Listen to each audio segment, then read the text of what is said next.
इउपिपिएलनि आफादगिरि प्रमद बर' बिथाङा बर' रायजो राजाफोरनि थाखाय एबा बिटिआर ओनसोलनि रायजो राजाफोरनि थाखाय 30 बोसोरनिबो बांसिन गोलाव सम खामानि मावबोबाय। गबिन्द बसुमतारी, बिआर फेरेंगा बिथांमोना 34 बोसोरनिबो बांसिन गोलाव सम खामानि मावबाय। सोरनि थाखाय? बर' रायजो राजानि थाखाय। सोरनि थाखाय? बिटिआर ओनसोलनि रायजो राजानि थाखाय। प्रमद बर' बिथाङा दिनै बर' हारिखौ गावनि जिउनिख्रुइबो बांसिन मोजां मोनो। गावनि जिउनिख्रुइ बर' हारिखौ बांसिन अनो। बिथाङा गावनि बाथ्रा साना। बिथाङा गावनि गथ' गथायनि गावनि न'खरनि बाथ्राखौनो साना। बिथाङा खालि सानो बर' रायजो राजानि मोजां जानांगौ, बर' रायजो राजाया जौगानांगौ, बर' रायजो राजाया आलो गोजोनै थानो मोननांगौ एबा बिटिआर ओनसोलनि गासै रायजो राजाफोरा जौगानानै आलो गोजोन संसार जानो मोननांगौ बेखौसो सानो। दिनै बिथाङा हारिनि थाखाय, बिटिआर ओनसोलनि रायजो राजाफोरनि थाखाय ओरैबायदि खस्थ' खालामगासिनो दङ। दिनै एबसु एनडिएफबिनि मेंनो रोङै खामानि मावनायनि थाखाय बिटिआर मोनबाय।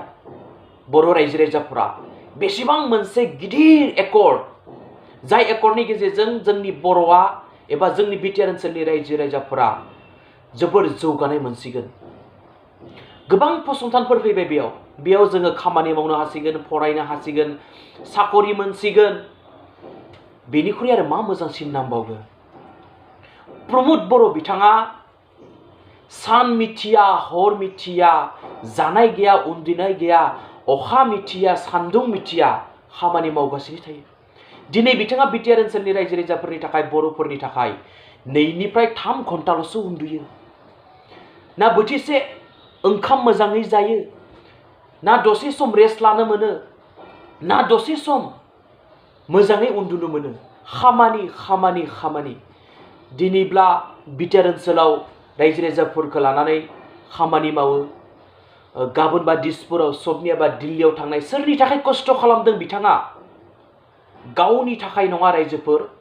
बिथाङा खस्थ' खालामदों बर' रायजो राजाफोरनि थाखाय। बिथाङा खस्थ' खालामदों बिटिआर ओनसोलनि रायजो राजाफोरनि थाखाय जौगानांगौ, जेराव मोनसे सान्थि नांगौ। दिनै बर' माहारिखौ एबा बिटिआर ओनसोलनि रायजो राजाफोरखौ प्रमद बर' सारा ओरैबायदि मोजां मोनो, ओरैबायदि अनो गावनि जिउनिख्रुइ। बेयाव बुंनायनि जेबो राव गैला। दिनै बिटिआर ओनसोलनि रायजो राजाफ्रा बुजिनांगोन। जुदि प्रमद बर' बिथाङा हारिनि थाखाय 30 बोसोर जुदि बावसोमना खामानि मावनो हायोब्ला, दिनै गबिन्द बसुमतारी, बिआर फेरेंगा, एनडिएफनि एबसुनि दिनै बिबानगिरिफोरा जुदि बर' रायजो राजाफोरनि थाखाय 30 बोसोरनिबो बांसिन जुदि बारसोमनानै खामानि मावनो हायोब्ला, जों रायजो राजाफोरा बिथांमोनखौ मानो 5 बोसोरनि थाखाय खामानि मावनो खाबु होनो हाया जाखो? हानांगोन आरो होगोन। बेनिखायनो दिनै बर' रायजो राजाफोरा बुजिनानै प्रमद बर' बिथांखौ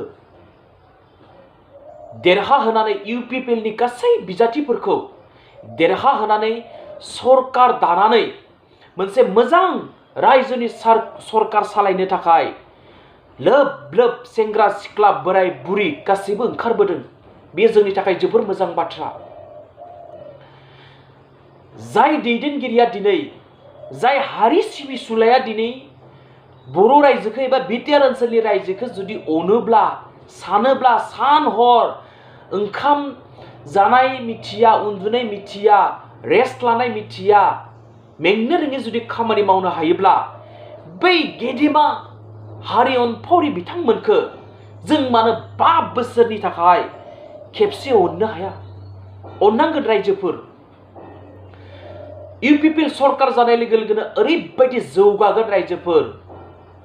सिंगापुर, मालয়েशियानिख्रुइ जोंनि बिटिआर ओनसोला थाबैनो जौगासिनगोन। सिंगापुर आरो मालয়েशियाव थांनो गोनां जानाय नङा। बेयावनो जौगागोन। ओरैबायदि मोजां बिटिआर ओनसोल जागोन। आरो इउपिपिएल सरकार जानायनि उनाव बिटिआर ओनसोला बुहुमनि बयनिख्रुइबो साफासिन ओनसोल एबा जायगा हिसाबै सिनायथि मोनगोन।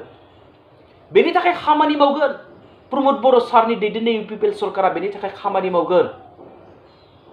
5 बोसोरनि गेजेराव बिटिआरआ बुहुमनि बयनिख्रुइबो साफासिन ओनसोल हिसाबै स्वीकृति मोनगोन।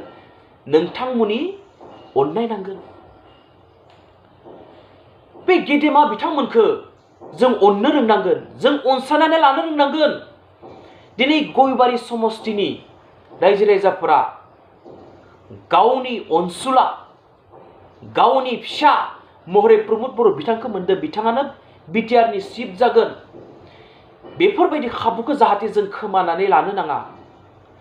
गयबारि ओनसोलनि रायजो राजाफोरखौ आं गुरैयै खावलायो, कक्लाबारि बियाबनि रायजो राजाफोरखौ आं गुरैयै खावलायो आरो बिटिआरनि गासै समष्टिनि रायजो राजाफोरखौ आं गुरैयै खावलायो। नोंथांमोना जाहाथे गावनि बे मोजां खाबुखौ खोमानानै लानो नाङा। गोबां खामानि मावगोन। गावनि आंगो फिसा प्रमद बर' बिथांखौ गयबारि ओनसोलनि रायजो राजाफोरा अननांगोन। नोंथांमोननि थाखाय दिनै बिथाङा सान हर खामानि मावगासिनो दङ। दिनै रायजोफोरनि थाखाय 30 बोसोरनिबो बांसिन बिथाङा गावनि जिउखौ साना हवा गावनि दुखु खस्थ'खौ सहायनानै, न'खरनि दुखु खस्थ'खौ गनायनानै रायजोनि थाखाय खामानि मावदों।